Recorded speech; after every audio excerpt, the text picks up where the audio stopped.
Assalamualaikum warahmatullahi wabarakatuh. Selamat datang kembali pada anak-anakku kelas 10 MIPA dan IPS.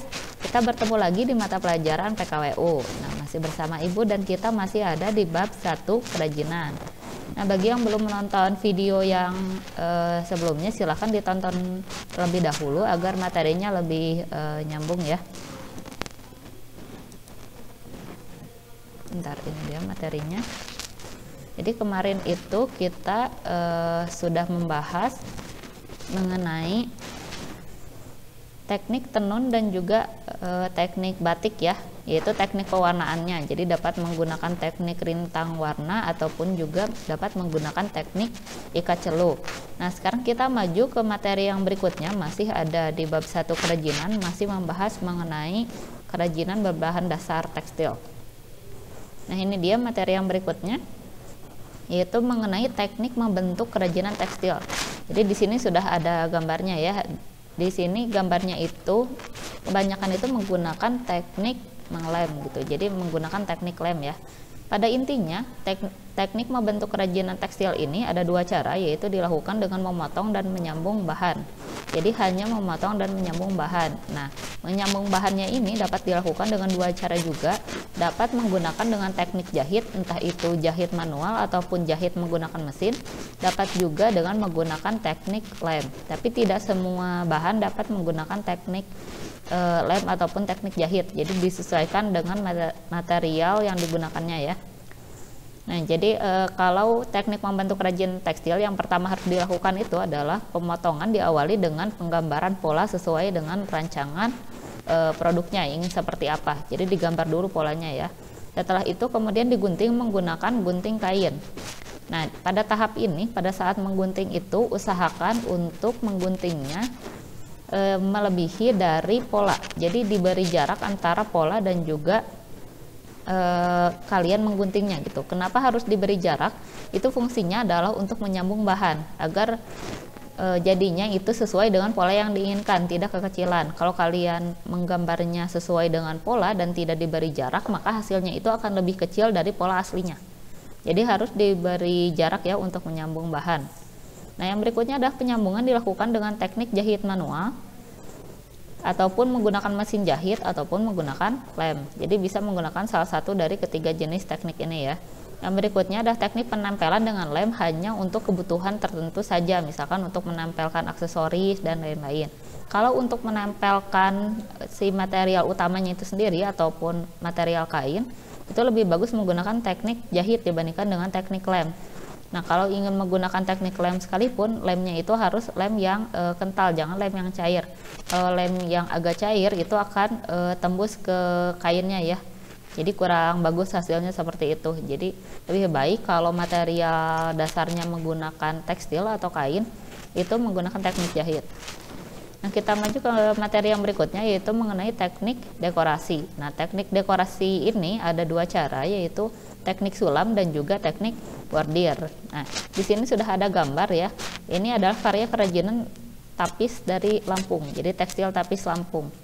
Seperti ini. Jadi ciri khas dari tekstil tekstil tapis Lampung ini adalah dari menggunakan benang logam yang berwarna emas gitu kan. Benang logam itu ada yang berwarna emas, ada juga yang berwarna perak. Nah, ciri khas dari tekstil tapis adalah menggunakan benang emas. Ini tekstil tapis. Kemudian yang sebelah sini itu adalah bordir dari Tasikmalaya ya. Jadi kerajinan tekstil bordir dari Tasikmalaya itu seperti ini. Bisa digunakan pada kebaya, bisa juga kepada kebutuhan rumah tangga seperti taplak dan juga sarung bantal dan lain-lain ya. Nah, kalau ini kerajinan tekstil bordir dari Padang. Motifnya seperti ini kalau tekstil bordir dari Padang. Nah, sekarang kita akan membahas sulam dulu ya. Tadi kan ada sulam dan bordir, kita bahas yang sulam dulu. Jadi sulam di Indonesia ini sudah ada dari abad ke-16 Masehi. Dekorasi sulam pada kain tenun dengan menambahkan benang emas dan manik-manik kaca. Jadi ini ada manik-manik kaca, atau di sana itu dikenalnya dengan istilah cermuk, seperti kain tapis dari Lampung. Nah, kain tapis ini memiliki makna kesucian dan juga warna yang ada pada kain tapis ini dipercaya berfungsi untuk menjauhkan sifat buruk manusia, seperti itu yang dipercaya oleh orang-orang setempat ya. Nah, kain tapis ini dikembangkan di Lampung itu sendiri oleh suku Pepadun, jadi namanya itu suku Pepadun. Dan corak dari kain tapis ini dipengaruhi oleh akulturasi budaya dari agama-agama yang datang ke Indonesia, contohnya itu seperti agama Islam, Buddha, Hindu, dan lain-lain gitu. Jadi ini dipengaruhi oleh budaya seperti itu ya. Nah, biasanya kain tapis ini digunakan oleh para wanita dari Lampung gitu, dalam acara atau upacara tradisional. Nah, misalkan dalam perkawinan adat, itu namanya kain tapis jungsarat. Ada juga kain tapis taho, itu digunakan oleh seorang istri yang mengantar suaminya dalam istilahnya itu mengambil gelar kesultanan gitu, mengambil gelar sultan. Itu biasanya istri tersebut akan memakai kain tapis taho, disebutnya itu seperti itu ya, kain tapis taho. Nah, yang berikutnya kita akan membahas mengenai teknik bordir, yaitu teknik sulam yang dikerjakan dengan bantuan mesin jahit modifikasi, seperti di Tasikmalaya, Sumatera Barat. Nah, ini yang Tasikmalaya tadi ya, Sumatera Barat, Gorontalo, Aceh, Sumatera Utara, dan Nusa Tenggara Timur. Nah, biasanya kalau kain tapis yang menggunakan mesin jahit ini, sesuai namanya ya, menggunakan mesin jahit, dan penggunaannya itu biasanya lebih cepat dan pembuatannya juga lebih cepat dibandingkan dengan kain tapis Lampung yang disulam manual gitu. Nah, yang disulam juga selain kain tapis, ada juga sulam gayo dari Aceh yang sangat terkenal ya, sulam gayo Aceh. Nah, ini contoh dari sulam gayo Aceh tuh, seperti ini jadinya. Nah, bagaimana caranya untuk membuat sulam atau bordir, membuat kain yang menggunakan teknik sulam atau bordir? Itu yang pertama adalah menyiapkan kain yang akan disulam atau dibordir. Biasanya itu kainnya polos ya, jadi belum ada hiasan apapun. Yang berikutnya menentukan pola sulam atau bordir atau motif atau ragam hias yang diinginkan. Jadi digambar dulu ingin seperti apa si motifnya. Nah, bisa kalian lihat di gambar seperti ini. Jadi digambar dulu ya, pengen seperti apa gitu si motif bordir atau sulamnya. Kemudian menjiplak pada kertas minyak dengan menggunakan spidol atau ballpoint. Nah, setelah itu menjiplak ke atas kain dengan menggunakan kertas karbon. Kemudian menyiapkan kain pada gelang ramatau pamindangan dengan meregangkan kain sampai dengan ketegangan maksimum. Jadi yang warna bulat itu tuh, pakai kayu yang warna bulat, jadi kainnya diregangkan, fungsinya itu agar lebih memudahkan pada saat menyulam ataupun membordirnya ya, menggunakan mesin. Kemudian kain siap untuk disulam atau dikerjakan dengan teknik bordir yang tadi. Jadi disulamnya tinggal mengikuti corak yang sudah digambar tadi ya. Nah, yang berikutnya kita maju ke materi cara merancang kerajinan dengan bahan tekstil. Jadi ada beberapa langkah ya, lebih tepatnya ada 5 langkah cara merancang kerajinan dengan bahan tekstil. Yang pertama adalah mencari ide. Jadi harus dilakukan brainstorming dulu, mencari ide.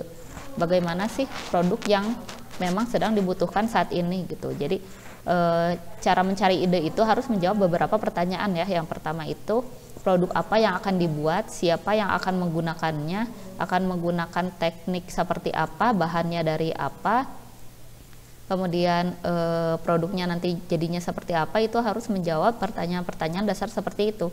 Kalau misalkan sudah terjawab, misalkan bahannya ingin dari katun, coraknya menggunakan teknik rintang warna atau teknik apapun, itu silahkan. Jadi harus dijawab dulu pertanyaan-pertanyaan dasar seperti itu. Terus siapa yang akan menggunakannya juga mempengaruhi produknya jadinya nanti seperti apa. Yang berikutnya adalah membuat gambar atau sketsa. Nah, di tahap yang ini adalah untuk melihat nantinya produknya itu jadinya akan seperti apa. Jadi harus digambar dulu beberapa buah ya, misalkan ingin membuat tas raket misalkan dari bahan tekstil, maka harus digambar dulu apakah bentuknya nanti persegi panjang, apakah bentuknya kotak, segitiga, dan lain-lain. Itu harus digambar dulu gitu, sesuai atau tidak dengan tadi bahan yang sudah dipikirkan dan juga desain yang diinginkan. Kemudian yang berikutnya adalah pilih ide terbaik. Setelah membuat beberapa jenis sketsa, setelah membuat beberapa jenis ide, kemudian pilihlah ide yang paling mungkin untuk dibuat, entah dari segi bahannya, entah dari segi permodalannya, entah dari siapa yang akan menggunakannya. Itu semua harus dipikirkan ya. Jadi pilihlah ide yang paling mungkin untuk dibuat. Jadi pada saat membuat gambar atau sketsa atau mencari ide itu silahkan boleh membuat ide atau mencari ide yang paling liar sekalipun gitu, yang paling aneh sekalipun itu boleh.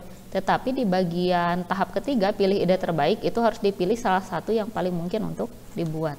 Yang berikutnya adalah perencanaan atau perencanaan produksi. Nah, kalau perencanaan produksi tadi kan pilih ide terbaiknya sudah mungkin untuk dibuat. Sekarang bagaimana cara untuk memproduksi produk yang tadi diinginkan gitu. Siapa yang akan mengerjakannya, berapa modal yang dibutuhkan, tempatnya di mana gitu, materialnya didapatnya dari mana, itu semua harus dipikirkan. Itu yang disebut dengan perencanaan produksi. Terus dilihat apakah akan menguntungkan atau tidak untuk membuat produk tersebut. Yang berikutnya adalah pembuatan kerajinan. Jika perencanaan produksinya sudah selesai dan modalnya sudah ada, baru kerajinannya mulai dibuat. Itulah cara untuk merancang kerajinan dengan bahan tekstil. Yang berikutnya, pada saat produknya sudah selesai, maka yang dibutuhkan adalah kemasan. Jadi fungsi dari pengemasan dan perawatan produk itu sama ya, jadi memiliki kesamaan tujuan, yaitu untuk membuat produk menjadi awet dan tahan lama. Seperti ini contoh dari pengemasan kerajinan tekstil ya. Kenapa pengemasan itu dibutuhkan? Jadi fungsi dari pengemasan ini salah satunya adalah untuk perlindungan, kemudian juga untuk menjaga agar si barangnya itu tetap bagus pada saat sampai ke tangan pembeli, dan juga sebagai informasi dan juga sebagai penambah perhatian gitu. Jadi banyak ya fungsi dari kemasan ini, dan lebih baik produk itu menggunakan kemasan karena dapat menambah nilai jual. Berbeda ya harganya produk yang tidak menggunakan kemasan dengan produk yang menggunakan kemasan, seperti itu pasti akan jauh berbeda harganya. Nah, itu dia materi untuk di pertemuan kali ini. Jadi sampai pengemasan yang ini ya. Jadi kita ulang sedikit mengenai pengemasan. Yang tadi bahwa pengemasan itu dibutuhkan salah satunya adalah untuk perlindungan dan juga agar produknya utuh sampai ke tangan pembeli. Mungkin itu saja untuk pertemuan kali ini. Terima kasih yang sudah menonton. Dan jika ada pertanyaan, silahkan tuliskan pertanyaan Anda di kolom komentar. Terima kasih, sampai jumpa lagi di video yang berikutnya. Wassalamualaikum warahmatullahi wabarakatuh.